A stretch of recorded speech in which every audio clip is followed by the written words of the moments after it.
BCS পরীক্ষার্থীদের যে দাবি দেওয়া রয়েছে সে বিষয়ে আপনারা কর্ণপাত করুন। 18তে কোটা সংস্কার আন্দোলনের মতো কঠিন আন্দোলন হয়েছিল এই রাজভাস্কর্যের পাদদেশে, সেখানে আমরা ছিলাম। 24 জুলাই গণ অভ্যুত্থান সংগঠিত হয়েছিল, এখান থেকে শুরু হয়েছিল, যার সূত্রপাত হয়েছিল এখানে। সেই রাজভাস্কর্যে দাঁড়িয়ে আমি মেধাবীদের পক্ষ হয়ে, চাকরি প্রার্থীদের পক্ষ হয়ে আহ্বান জানাবো, আপনারা অতি দ্রুত আপনাদের যে বৈষম্যমূলক সিদ্ধান্ত, আপনাদের যে অংশগ্রহণ করি। কিন্তু বর্তমান পিএসসি চেয়ারম্যানের এবং পিএসসি সদস্যদের অবিবেচনা প্রসূত সিদ্ধান্তের কারণে বারবার আমাদের মেধার অবমূল্যায়ন হচ্ছে এবং এই সংক্রান্ত আমাদের দাবি নিয়ে আমরা একাধিকবার পিএসসিতে স্মারকলিপি দিয়েছিলাম, পিএসসিতে আমাদের দাবিগুলো জানিয়েছিলাম, কিন্তু পিএসসি চেয়ারম্যান এবং সংশ্লিষ্ট কর্তৃপক্ষ আমাদের দাবির প্রতি কোনো প্রকার ভ্রুক্ষেপ করেনি। আমরা আজকে এখানে উপস্থিত হয়েছি আমাদের 3 দফা দাবি নিয়ে।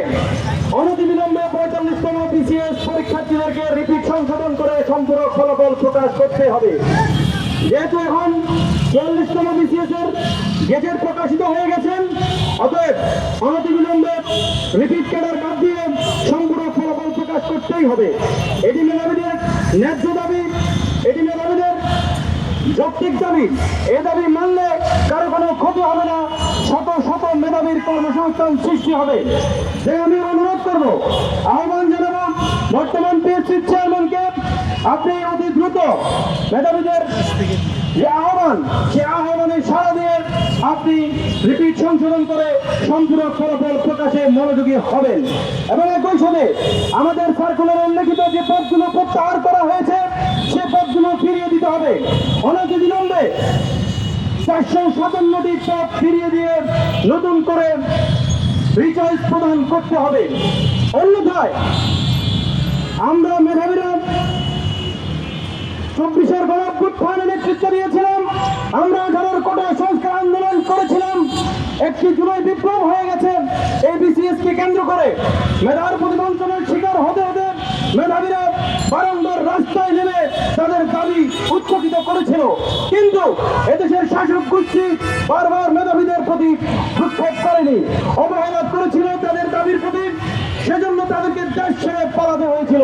জুলাই বিপ্লব হয়ে গেছে, জুলাই বিপ্লবের ফসল একটা গোষ্ঠী কুক্ষিগত করেছে, কিন্তু মেধাবীদের দাবি কেউ কর্ণপাত করেনি। মেধাবীদের প্রতি যে বৈষম্য হয়েছে, বিসিএস পরীক্ষার্থীদের প্রতি যে বৈষম্য হয়েছে, সে বৈষম্যের কোনো সমাধান এখনো পর্যন্ত হয়নি। 18 কোটা সংস্কার আন্দোলন আমরা দেখেছিলাম, কঠিন আন্দোলনের মুখে তৎকালীন সরকার কোটা বিলুপ্ত করেছিল। 24 গণ অভ্যুত্থান আমরা দেখেছিলাম, সে গণ অভ্যুত্থানে সরকার যখন কোটা নিয়ে বিসিএস নিয়ে তালবাহানা করছিল, সে তালবাহানার জবাব সরকারকে পতনের মাধ্যমে জনগণ তাদেরকে জবাব দিয়েছিল।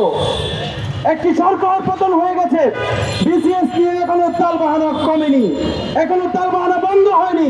তাই আমি অনুরোধ করব, আপনারা যারা দায়িত্বরত আছেন, সংশ্লিষ্ট কর্তৃপক্ষ আছেন, আপনারা অনতিবিলম্বে বিসিএস পরীক্ষার্থীদের যে যৌক্তিক দাবিগুলো রয়েছে সেদিকে আপনারা কর্ণপাত করুন। আপনারা বিসিএস পরীক্ষার্থীদের যে বৈষম্যগুলো হচ্ছে সে বৈষম্যগুলো আপনারা সমাধানের চেষ্টা করুন। ইতিপূর্বে আমরা দেখেছিলাম 43তম বিসিএস পরীক্ষার্থীদেরকে সামান্য সংখ্যক নন ক্যাডার দিয়ে বিদায় করা হয়েছে। 45তম বিসিএস পরীক্ষার্থীদের সাথে তার চেয়ে অন্যায্য আচরণ করা হয়েছে। অসংখ্য প্রার্থীকে বারংবার একই পদে সুপারিশ করা হচ্ছে। এটি একটি প্রহসন, এই প্রহসনের সুপারিশ বন্ধ করতে হবে। এরপরে আমরা দেখেছি অসংখ্য নন ক্যাডার পদ খালি থাকা সত্ত্বেও আমাদের পদগুলো প্রত্যাহার করে নেওয়া হয়েছে।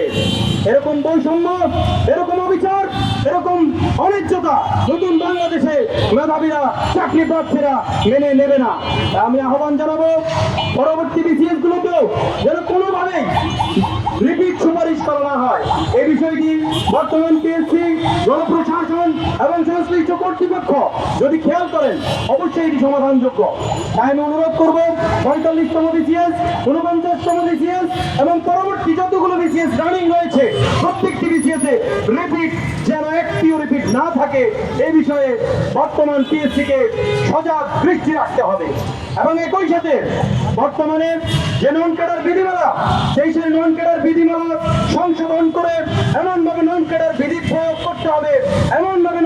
বিধিমালা তৈরি করতে হবে, যাতে করে কোন মেধাবী ভাইবা অংশগ্রহণ করার পরে যাতে খালি হাতে না ফেরে এটি নিশ্চিত করতে হবে বর্তমান সরকার এবং পিএসসি কে। একজন শিক্ষার্থী কত শ্রম ঘাম জড়িয়ে বিসিএস ভাইবা অংশগ্রহণ করে এটি আমরা সকলেই জানি, কিন্তু বর্তমান পিএসসি পূর্বের পিএসসির যে স্বৈরাচারী সিদ্ধান্তগুলো ছিল তার চেয়েও বাজে সিদ্ধান্ত নিচ্ছে বারংবার।